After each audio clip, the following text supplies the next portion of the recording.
নমস্কার বন্ধুরা, আমাদের চ্যানেলে আপনাদেরকে স্বাগত জানাই।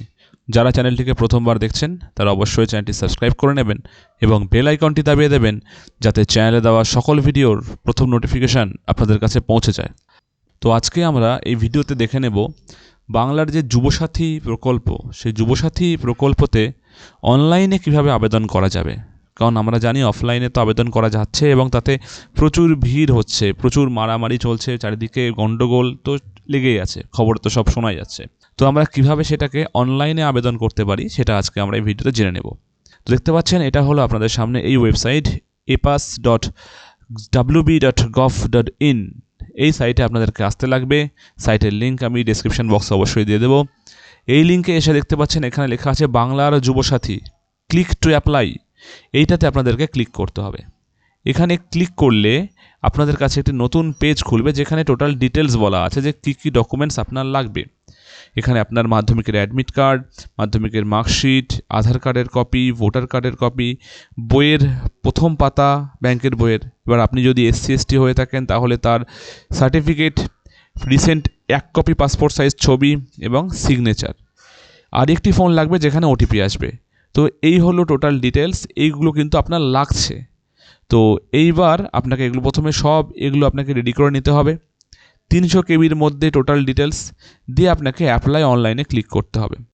এখানে ক্লিক করলে এখানে দেখতে পাচ্ছেন আপনার মোবাইল নাম্বার এর জায়গা চলে আসছে।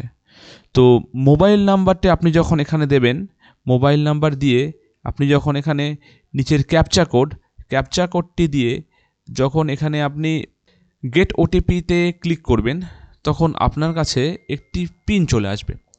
সেই পিনটি আপনাকে কিন্তু এখানে আগে ইনপুট করতে হবে। 6 ডিজিটের একটি পিন আসবে। সেই পিনটি দিয়ে আপনাকে ভেরিফাই পিনে ক্লিক করতে হবে। ভেরিফাই পিনে ক্লিক করলে আপনার কাছে ফর্ম চলে আসবে। এখানে ফোন নাম্বার, এখানে আপনাকে আধার নাম্বার দিতে হবে, দিয়ে তারপরে আপনাকে আপনার ফর্ম ফিল আপ স্টার্ট করতে হবে। প্রথমে এখানে আপনারা আধার কার্ড নাম্বার দেবেন, তারপরে এখানে ফার্স্ট নেম, এখানে লাস্ট নেম। এবার মোবাইল নাম্বার যেটি ব্যাঙ্ক অ্যাকাউন্টের সাথে লিঙ্ক করা আছে সেটা এখানে আপনাকে দিতে লাগবে। আপনার জেন্ডার সিলেক্ট করবেন। এরপরে দেখতে পাচ্ছেন ডেট অফ বার্থ, আপনার যেটা ডেট অফ বার্থ সেটা দিবেন। এখানে আপনার এজ অটোমেটিক্যালি কিন্তু ক্যালকুলেট হয়ে যাবে। ফার্স্ট এখানে আপনার তারপরে ফাদার্স নেম আছে, মাদার্স নেম দিতে লাগবে এবং ক্যাটাগরি, আপনি কোন ক্যাটাগরিতে পড়েন সেটি অবশ্যই এখানে আপলোড করবেন, কারণ সেই ওয়াইজ কিন্তু আপনার ডকুমেন্টস আপলোড লাগবে। জেনারেল হলে কোনো এক্সট্রা সার্টিফিকেট লাগছে না। ম্যারিশিয়াল স্ট্যাটাস, আপনি ম্যারিড না আনম্যারিড টোটাল ডিটেলস দিতে লাগবে এখানটা। আপনার কন্ট্যাক্ট ডিটেলস, আপনার অ্যাড্রেস এখানে ফিল আপ করতে হবে।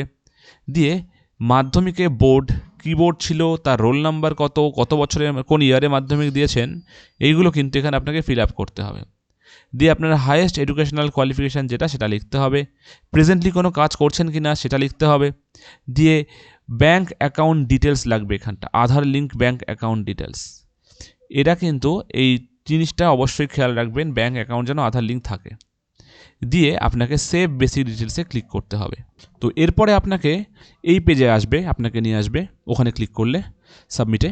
তো যেটা হচ্ছে এখান থেকে আপনাকে এবার ডকুমেন্ট টাইপ চুজ করতে হবে। তো আপনি প্রথমে ডকুমেন্ট টাইপ সিলেক্ট করবেন মাধ্যমিক, অ্যাডমিট কার্ড, দিয়ে চুজ ফাইল। আপনার যে ফাইল, আমি আপনাকে প্রথমে বলেছিলাম যে 300 KBর মধ্যে সবগুলো ফাইল রেডি করে রাখতে লাগবে। সেখান থেকে একটা একটা করে ফাইল আপনি চুজ করবেন এবং সেভ ডকুমেন্টে ক্লিক করবেন। এই করতে করতে যতগুলো ফাইল আছে সবগুলো আপনাকে আপলোড করতে হবে, যেগুলো আপনার ক্ষেত্রে প্রযোজ্য সেগুলো। যেমন আপনি জেনারেল হলে আপনার লাগছে না এই SC/STটা, তো এরকম ব্যাপার। তো হওয়ার পরে আপনাকে রেডি টু সাবমিট বলে যে অপশানটি আছে এখানে কিন্তু ক্লিক করতে হবে।